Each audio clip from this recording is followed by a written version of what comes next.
The profound and wondrous Dharma is rarely encountered, even in 100 million kalpas.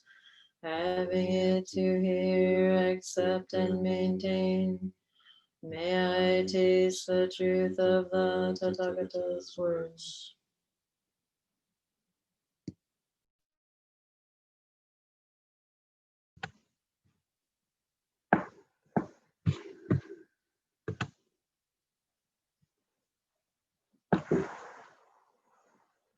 Good morning.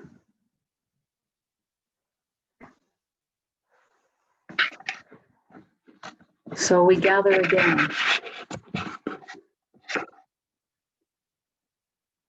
Today feels like a small group because I spent Thursday and Friday of last week with Charlie and Sarah in an online Zen Teachers Conference of 115 people, all on Zoom. And I was almost shocked at how well it worked. We had little breakout groups of 3 and 4 and bigger groups and smaller groups, and it was very rich. And Charlie is the vice president of the Soto Zen Buddhist Association, so he was instrumental in making it work. So thank you, Charlie.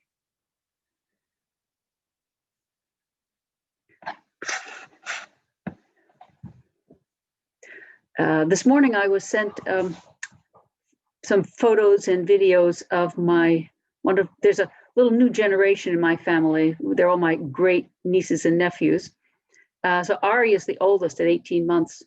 And I had a little video of him opening a package that Elska and I sent him. He lives in the country, so I sent him a little stuffed pony.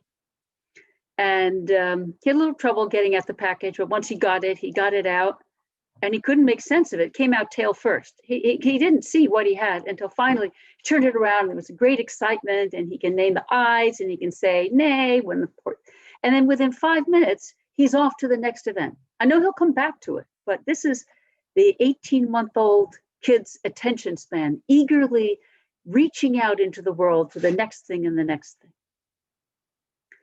And then I watch us reaching out and reaching out and reaching out. And this Sangha has been doing a great deal of reaching out lately, reaching out to grapple with our deep social problems. We're much more, Dojin has led the way. And the Sangha and the rest of us, many of us, most of us have followed. Some already were as connected as she, into reaching out into our deeply problematic social world. It calls to us, we reach out. And we need to keep these reaching out activities grounded, because we are of the earth, not merely on it.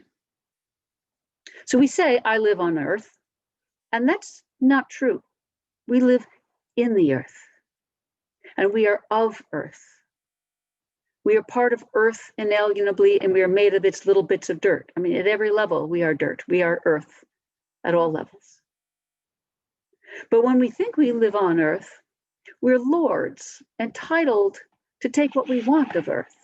It may be with a hurried thanks as we reach on to the next thing we want. That's living as a plunderer. Because in reality, we are made of earth. We are one of many animated forms of earth. We are one of the ways this earth of myriad wonders expresses itself. What kind of expression shall we be? We are a form, an earth form, with immense gifts. Now, many animals and plants have hearts and minds. We have language. Well, so do the orcas, I gather. Language, hands, and memory. We have tremendous gathering of gifts. So how much do we assume that they're ours, that we own these gifts, and are entitled, therefore, to use them however we want? Owning divides us into lonely spheres where each of you is only in that little box on the screen. And it goes against the reality of endless reciprocity, endless giving and receiving, the way of all beings on earth, the tide of giving and receiving that flows through everything, but that we often ignore. Being all of us of earth, we're all in relationship. And we ignore that so often to our great pain. It's sometimes hard to see the link that ignoring our endless relationship is suffering and causes further suffering. Because this is a universe of reciprocity, and gifts carry duties. They call for a response, the call to make best use of your gifts and give back. So, how much do we use these precious gifts with gratitude as something to be bestowed again, passed on to others?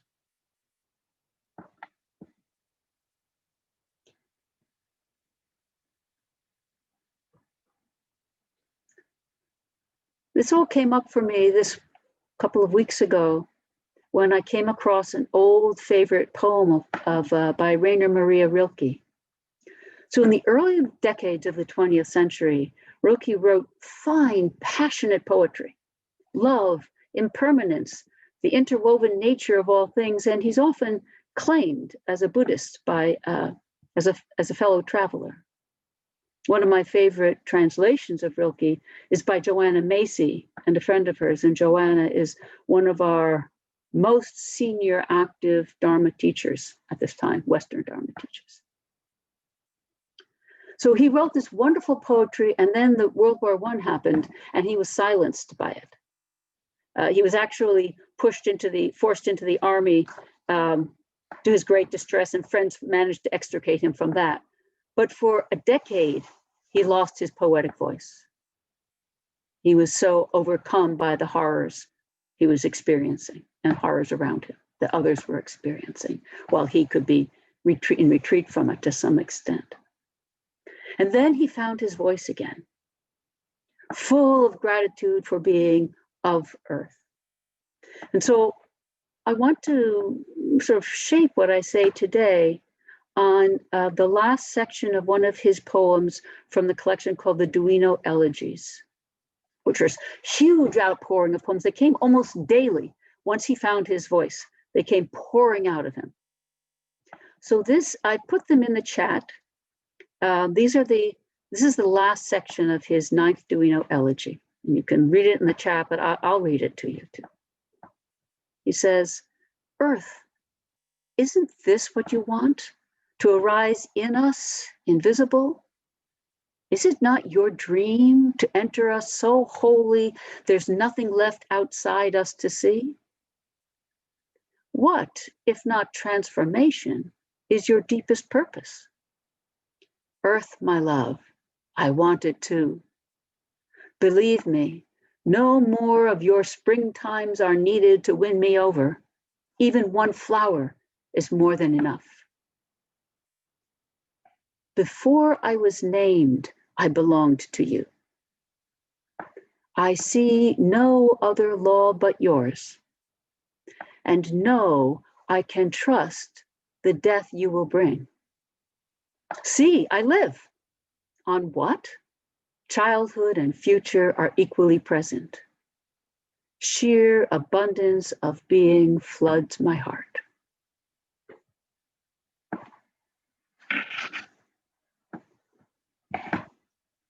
Life and death are not two. He links them so intimately in the poem. And we tend to think of life and then sort of allow death as an afterthought, but he reverses that, right? Accepting death, I can really fully avow I live. Otherwise, our I live is always shadowed by the unacknowledged reality of death. Life and death are not two, and impermanence is transformation. I think transformation is a wonderful word for impermanence. The endless change, because it brings us closer to the creative quality. And according with impermanence, he's talking about not just acknowledging something as a sort of theoretical or abstract idea, but bringing it into his own being, into our own being, acknowledging that it is already our own being and living in accord with that. This in accord with is from the earliest teachings of Zen. Bodhidharma, our semi-mythical and semi-historical original Zen teacher in China, said that according with the Dharma is our practice, being fully in accord with. And that struck me 30 or 40 years ago, and it stayed with me. So there's no neutral. We're either dancing the tango of impermanence, or we're denying it and resisting it, and thus denying life, our own life, and each other's. In current political terms, if you're not part of the solution, you're part of the problem. And that's restated in Kendi's book, How to Be an Anti-Racist. Is to stand up against racism. Either you're standing up against racism or you're part of the problem. And we've just been learning, those of us with white privilege, how true that is, how important it is to see that.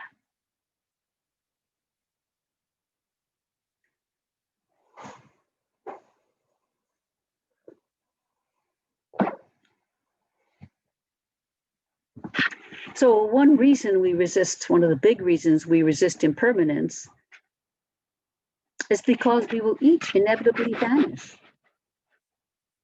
Life is, Rilke says earlier in this elegy, he says, once for each, only once and no more, just once, never again. And so a hunger drives us, he says. We want to contain it all in our naked hands. The once scares us and leads us to grasping, leads us into such dark places: rape of the planet, white supremacy, the increasing parade of pathogens emerging through our fearful grasping actions. But Rilke, after he describes life as just once, never again, he asked, why do we keep running from the fate we long for? He's not saying we long for death. The fate we long for is belonging. He answers his question. He says, why do we keep running from the fate we long for? Because simply to be here is so much, and because what is here seems to need us. The fate we long for is knowing ourselves connected, belonging, surrounded by our kin, each other. And we run from it because the interwoven life of belonging is a life of impermanence, and we fear and misunderstand it. We long for belonging and foolishly try to hide from impermanence. And so we're always divided from ourselves, from each other, from all beings, by this tension in us. Because we don't see ourselves, we're practicing Buddhists, we don't see ourselves as rejecting impermanence and each other, but we live with a tension in us between accepting and belonging and rejecting and life and death. And that tension divides us from ourselves and each other especially when it's unacknowledged. Nothing wrong with tension is a fact of life.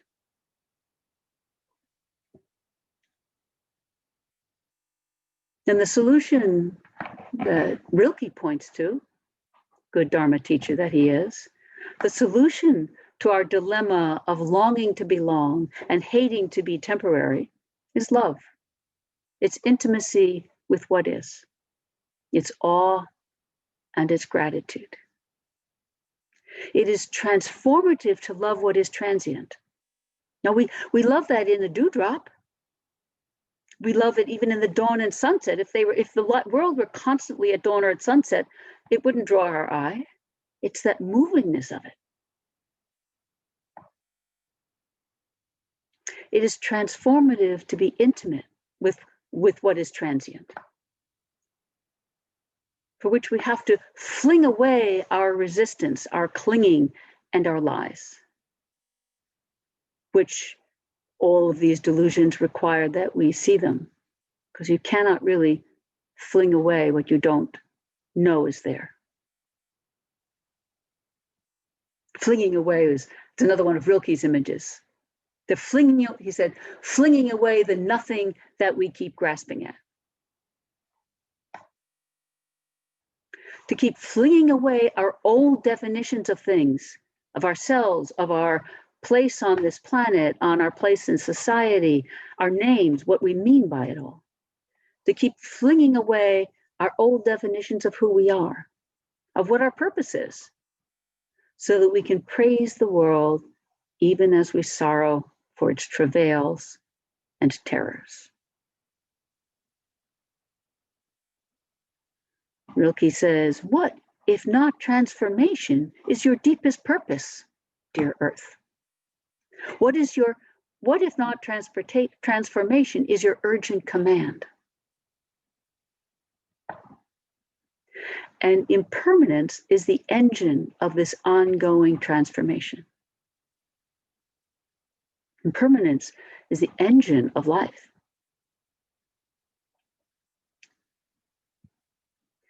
The reciprocity is the way of beings that are at once separate and unified, with that tension. That isn't only a tension, because the individualness and the unifiedness also work together.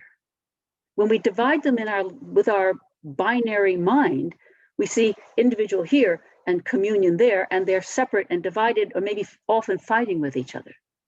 But in reality, each is made of the other. The individual is made of the community. The community is the individuals. Earth, what is Earth if not us? All of us. What are we if not Earth? Reciprocity knits together our individual and communal natures. That's a way we can, they're already knitted together, but in our minds, they tend to be separate. So if we see the giving and receiving of reciprocity, that is a knitting together of our individual, cherished but separate and painful, and our communal, desired but feared other side.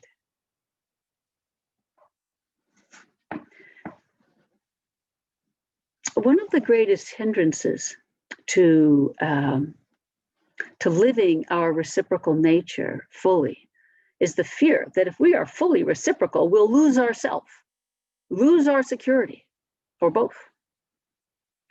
But the reality is that we lose ourselves and we lose our security of the forms that there are when we shrink back from reciprocity and its intimacy, its love, its awareness.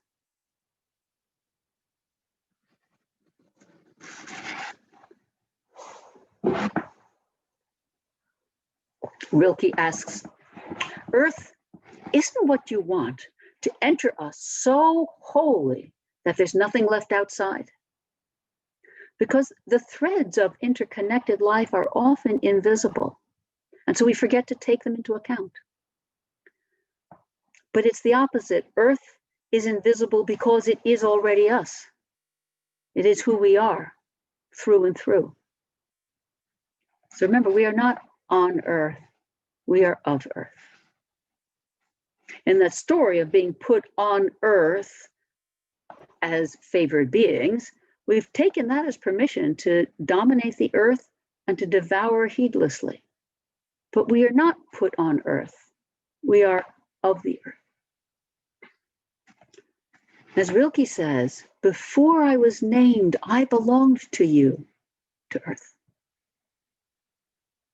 And this echoes our foundational Soto poem, The Harmony of Difference and Sameness, which says that while the light of day is needed for the clarity of discerning differences and naming things, darkness is equally essential as a realm of wisdom. It's the wisdom of non-separation, the wisdom of intimacy, the wisdom of rivers flowing on in the dark out of sight.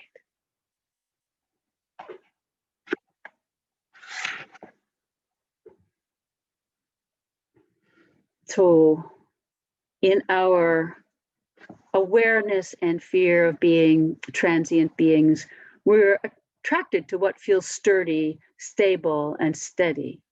It's understandably so. We want to be reassured and safe. And days begin, roll forward, and end, often with not a lot of visible change. So we are lulled into believing a larger story of this kind of steadiness. And that very story undercuts the steadiness, the deeper steadiness that we seek. Because it's false as a large story. That everything rolls along, yes, but that means that what happens today is going to happen tomorrow, and tomorrow will not, day after will not be much different. We can count on that. That's not a reliable story. The truth we seek, the belonging, is challenging for us short-term beings, but in the end, truth is more reliable. Rilke understood this. He said, I see no other law but yours, Earth. The natural law that we call Dharma. Dharma means natural law, the law of Earth. The natural law of Dharma, of course, can be interpreted in many ways.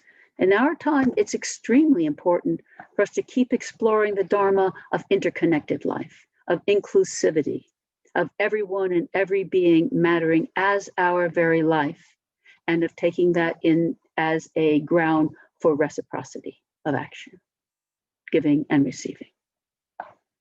So it's a Dharma of reciprocity. And Zazen comes in here. Zazen always comes in. Because while we're sitting not doing, we are truly doing life. We're taking part. We're being as fully present as we can, which is more than I can say for me or any of the rest of us most of the other time. All we're doing is being fully present in life and to life and with life and as life.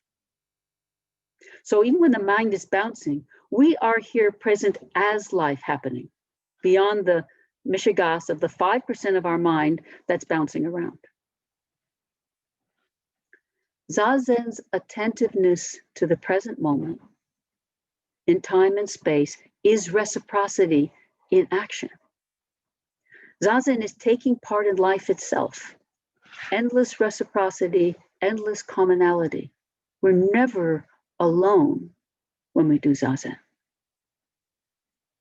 Zazen is a way we live out the reality of being made of each other, made of all beings. And we concretely and specifically live reciprocity with every breath, taking in the oxygen gift of plants, giving out the carbon gift to plants. We breathe in our food, we breathe out food for plants. And Zazen is a time we can be awake to this, knowing our participation.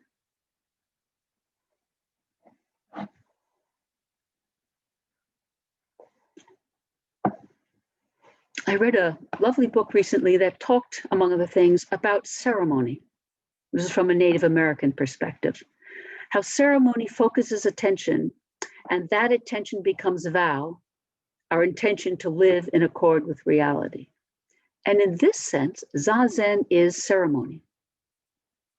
Body and mind upright and present. There is a form of this ceremony. Attention that's inclusive, not a dualistic observation. Reciprocity of breath and life. So Zazen is a practice, a ceremony of intimacy and vulnerability. Ceremony is a way of saying we are enacting this with our body and mind in Zazen. We're enacting intimacy and vulnerability, which are the heart of love, and encourage us to love better in more occasions. So the oneness that's interdependence, the oneness of the life of each of us, the oneness of all lives, calls us to be more fully present, and then more so again, because there isn't an end in that. It's a process, it's an act. And this, not just calming ourselves, is what we do in Zazen, completely beyond our conscious thinking mind and not hindered by that mind.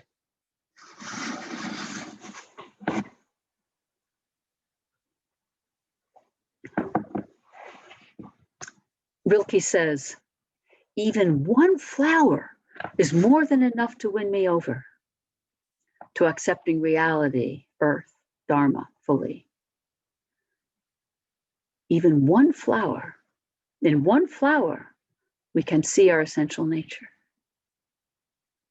including the arising, opening, and fading of that flower, and in just the sheer gorgeous abundance of each flower.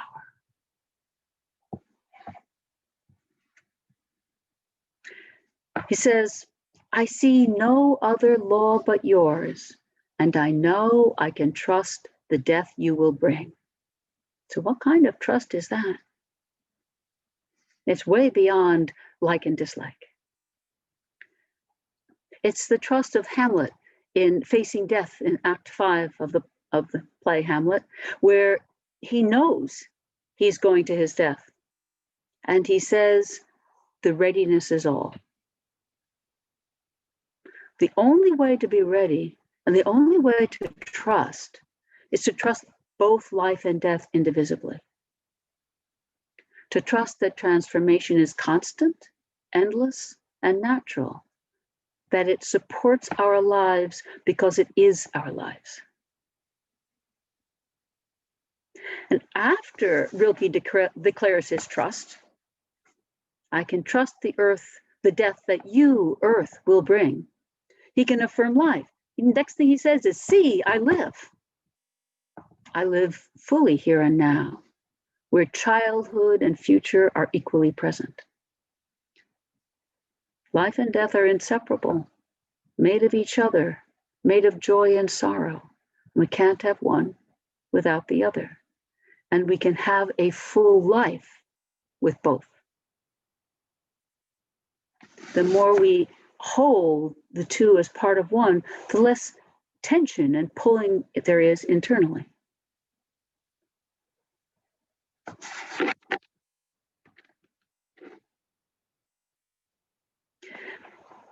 Now, in equal measure to the open heart mind in which we find joy, the joy of transformation, where in one flower we see our essential nature, in equal measure to that overarching reality that is us, we have to bring specific attention to the myriad forms of transformation, to each person, each fern, each bird, each social problem.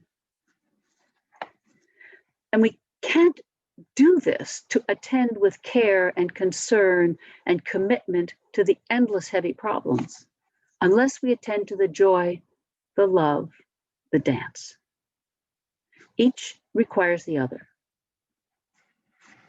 We have tools, we have teachings, and we're just beginning to refine skill in employing them, hoping that it's not too late in the life of humanity.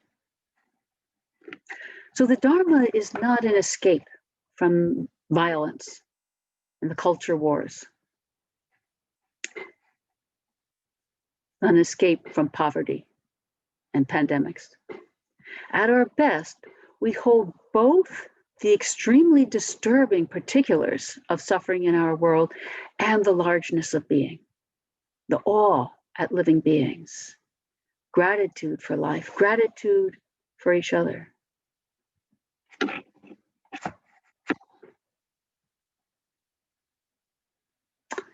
What will I give in return for this gift of life in a world of such depth and splendor? Well, I will vow to see the depth and splendor. But what will I get in return for this? We all fear to fall. We fear to fail. We fear to be shamed by our inadequacy. Because when we see our limitations, we mistake that for inadequacy. But the world won't send us away. Earth does not disparage us. Even at death, we will still be of earth. And what we have done within our lives will continue to have its impacts. The farther we stretch ourselves, the deeper our rootedness in life and each other, the more grounded we are in earth, the farther we can reach out our hands.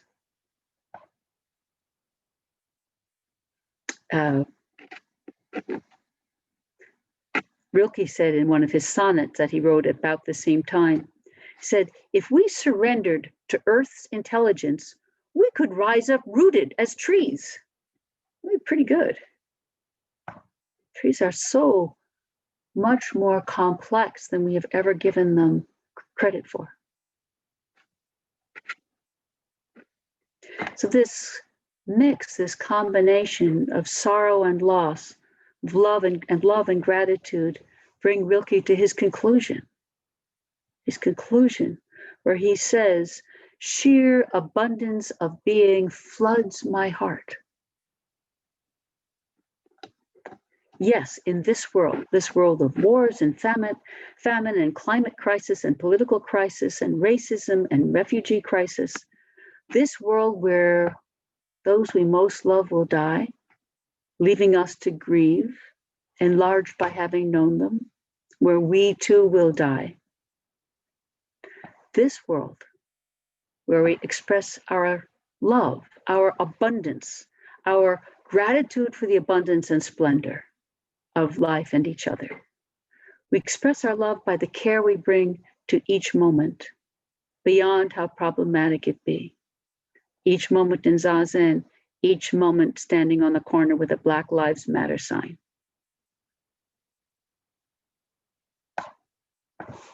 Thank you.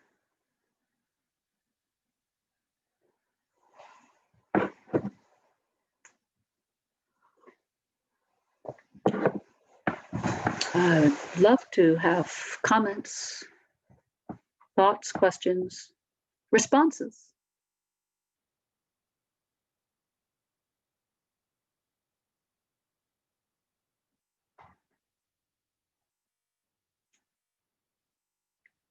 And of course, I know that our responses are also just going into us, seeping in and seeping out. So if anyone would like to say anything, please feel free. Thomas. Hi. Thomas, where are you back in Virginia? Is that right? I'm in Connecticut. Connecticut. Okay. Yeah. There's wallpaper with lighthouses on the walls. I'm savoring the phrase, the tango of impermanence. And because I do partner dancing, I'm wondering if we're the lead or the follow, or if we're exchanging that. Do you know what I mean by the lead and the follow? In many dances like tango, someone has to lead and someone follow, but you can shift that. A very skilled couple will be able to shift the lead and not have a default, man leads, woman follows. The shifting lead is it really an essential, wonderful part of a dance like that. Yeah. Thank you for your talk. Thank you, Thomas. Roshi, I have a question, or maybe just a comment, and feel free to respond however you want. I've had this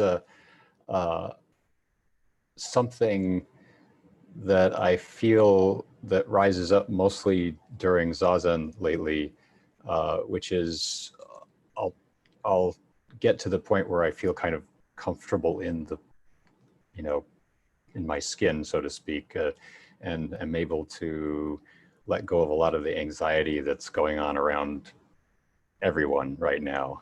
And then there's this, and it's kind of comforting. It's like, okay, so here I am, comfortable place, well-fed, white man, no stress. And then there's this kind of what I heard termed something like apex guilt, which is that we're in this situation where society has been very good to us, and now I'm feeling guilty because I know that there's an awful lot that's tied together, that's gone into this feeling of comfort that I'm having while I'm, it's almost like cheating. I think it's essential to see that even the feeling of guilt as a passing feeling, as part of, is as an acknowledgement of having more than our share, far more than our share, and that having that more than our share has had dreadful impacts on others. But with Zazen, the point is this opening, and that opening is to say, and yes, I am included with all others. What will I do about this? How will I meet this? What can I do or say? How can I enact a change? We can't change the fact that we have arrived at this apex guilt position, right? We can say, oh, here I am, and I need to take another step. Remember, there's that very famous koan about how do you take a step off the top of a 100-foot flagpole? We don't know how to take a step off. I even once sent Katagiri Roshi a cartoon. He had talked about this, and I was 2/3 of the way up and reaching out with one hand saying, Roshi, what do I do next? We don't know what to do next. We take a step, and it's actually not empty air. We're in our life. So we say, okay, I have far more than my share. I've been given so much privilege, so many gifts, and I have done the best I knew how to use those gifts. What will I do about that now? How do I give back? How do I more fully enter reciprocity? Because when I'm reciprocal, we're all on a peer level. If I'm guilty and I'm on the apex of a mountain, I'm kind of looking down there at everybody else. It's not a happy place to be. All you can see is someone else's bald pate, maybe, So moving towards saying, I receive and I give. What can I give? What do I give?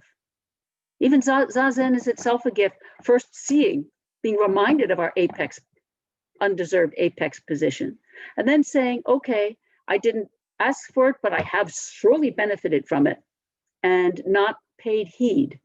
That's where the guilt is. But not because we happened to be born into this fortunate life, but that we were heedless with it. So we have to now take heed. And anything we do that takes heed in a reciprocal way it works us away from that isolated position, including Zazen, because we have to remember that doing is a very inclusive thing. I think Zazen is important because it reminds us of this, reminds you of this position you find yourself in. And there's something not so comfortable about it. There's something pretty unpleasant about it. And so we want to act to move forward in reciprocity, giving and receiving. Thank you.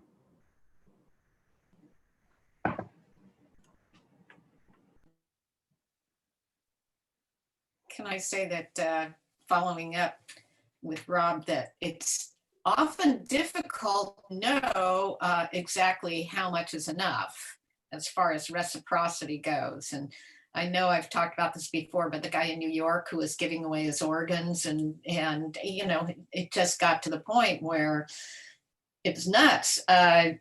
So it's hard to know when you've reached the point where you feel you have, and you wouldn't have that guilt that Rob's talking about. Well, it's such a big question that Dogen wrote a whole essay called Knowing What Is Enough. What is enough right now is what I can do now. And maybe now I'm tired and I need to stop. But that's for now. So I cannot do more. I cannot do more now outwardly. I need to do something inwardly. I cannot do more inwardly now. I need to go do something outwardly. It's an endless breath of give and take, so that enough is enough for this moment. And then that enough is the ground of the next moment in which we can spring forward again.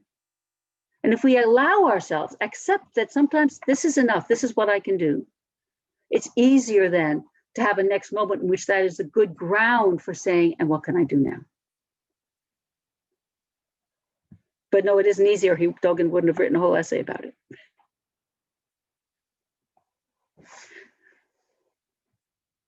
Thank you for your answer.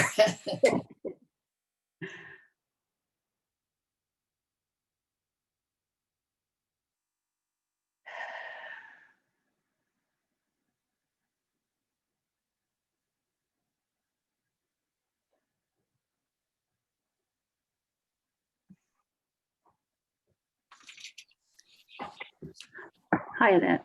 Hi, Jisho. Oh boy, what was I going to say now? I was muted first.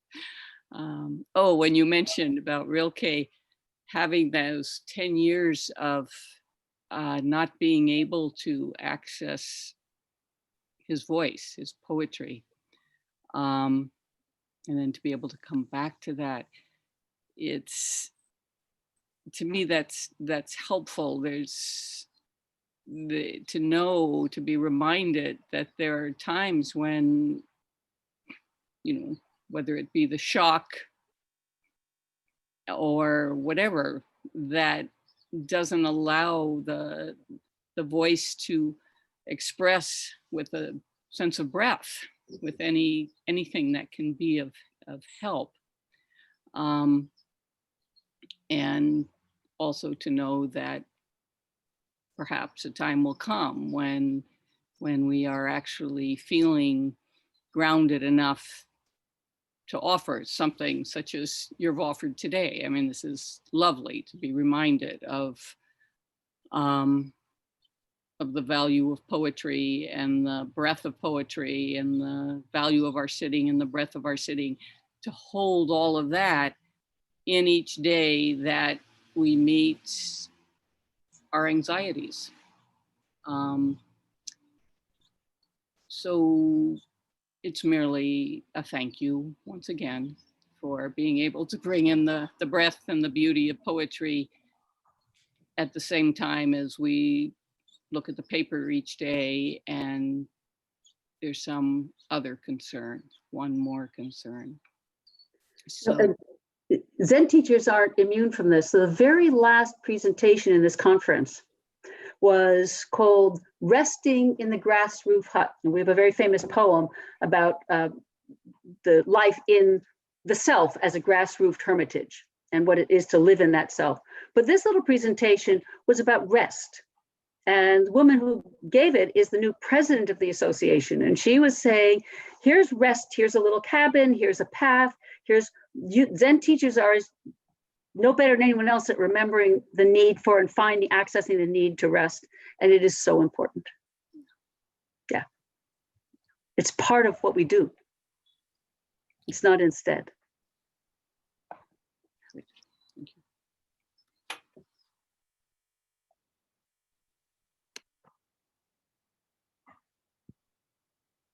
you. Can't hear you, Barry. I see your mouth move. Barry? Can you unmute him, Dojin? Barry, we're not hearing you. Sorry. I think it's because you have your headphones on, Barry. Oh, Right. Can you hear me now? yes. Okay. Oh, yeah. Thank you, Dojin. You know what? I put my headphones on, but I forgot that my mic doesn't work on those headphones. I like Thomas was really struck by the tango of impermanence. I thought that was such a beautiful phrase, and I just want to say that this year I felt like being with Alice Jean around the time of her transition. She was doing that tango, and it was just like she reached out her hand and took a different partner when it was her time, you know, and that really struck me. And then I also wanted to say that Rilke, I came to Rilke and Zen around the same time. He's always a being who's spoken right to my heart, like, you know, just his words just sort of get in a non-invasive way, which has been very, very helpful for me. And then one thing I'd love you to comment on, I feel like sometimes I've structured my life to be of service, but there's a danger in that. You know, there's a clinging that can happen to, or an identity you can create around the way you decide you serve, rather than listening to what life is offering or calling forth from you. And I've actually felt that a bit in the pandemic, and with the racial injustice that's been always here, but so graphically exposed in the last 6 months. So anyway, I just love to hear your thoughts on that.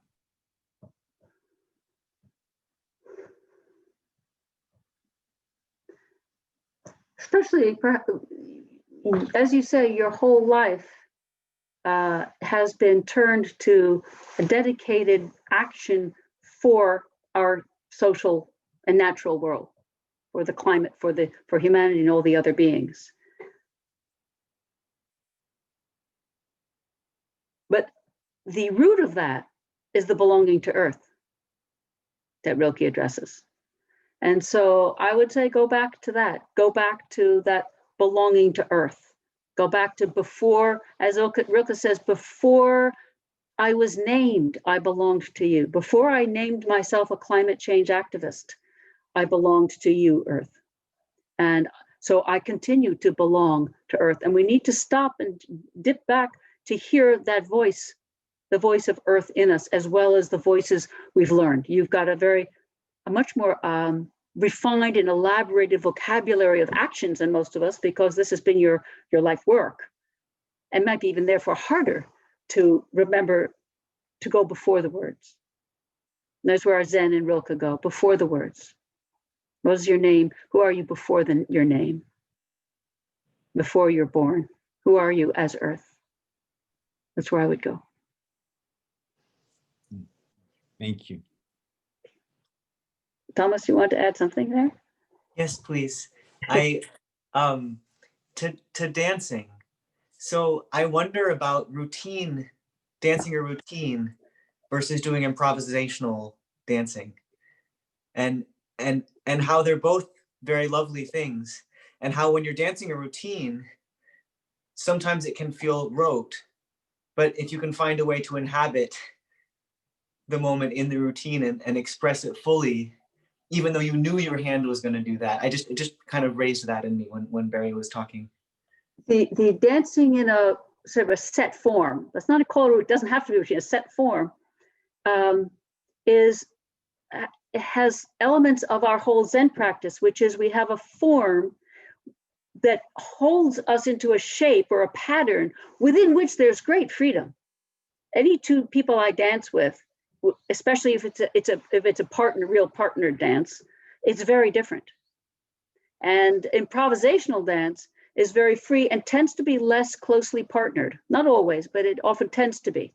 It's actually harder then to be closely connected to a partner ongoing, although we can do that too. They're two different voices of the same belonging to earth. And they're closely related voices.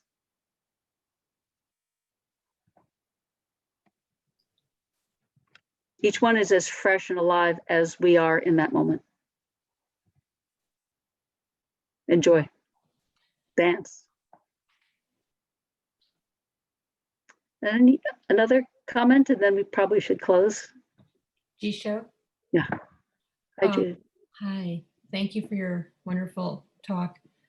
Thomas's comment and question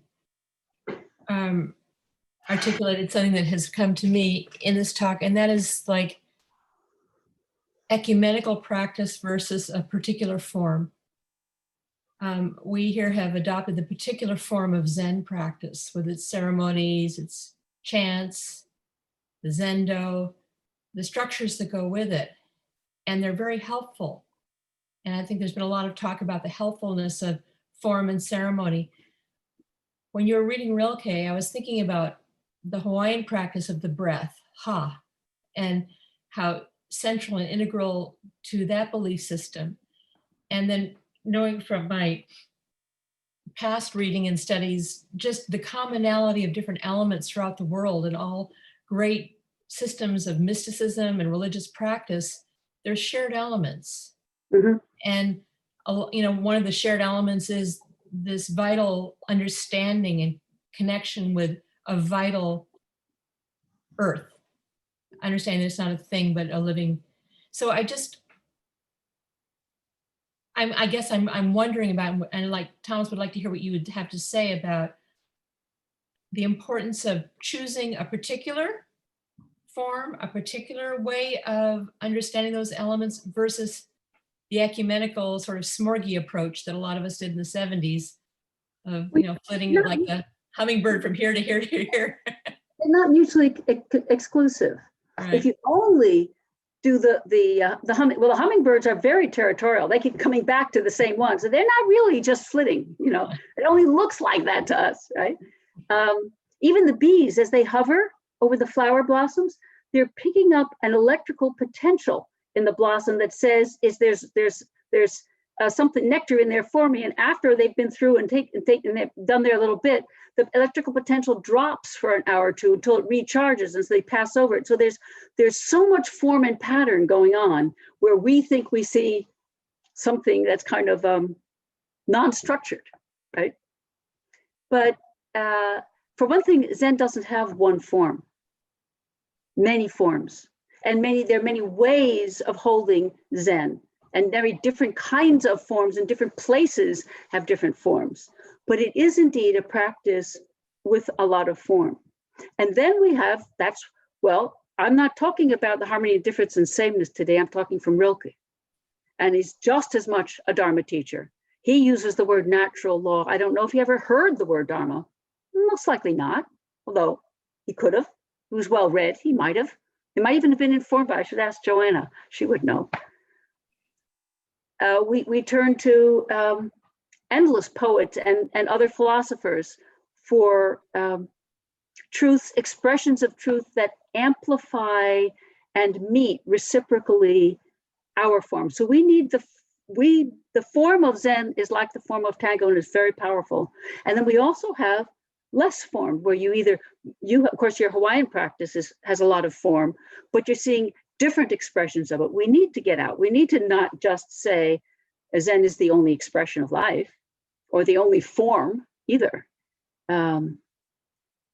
So they're not antagonistic.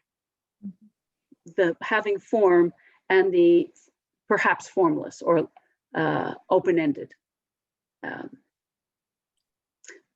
Actually, there's form everywhere. And if we borrow back, we visit many different forms, but within a spiritual practice, having one central form or practice to ground yourself in allows for much greater sense of accountability and according with something. Because if we just do our own, what we did in the 70s, picking and choosing, we could just move on when something doesn't feel comfortable. Mm-hmm. Rather than we're here, it's uncomfortable, what am I going to do about it? Mm-hmm. So we need both sides. Thank you. As always. Thank you. So probably we should stop now. Thank you all very much. Go to our chant, which is in the email. Dojin will lead us in that.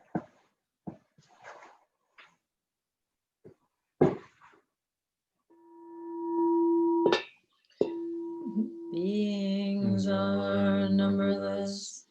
I go to freedom. Delusions are inexhaustible.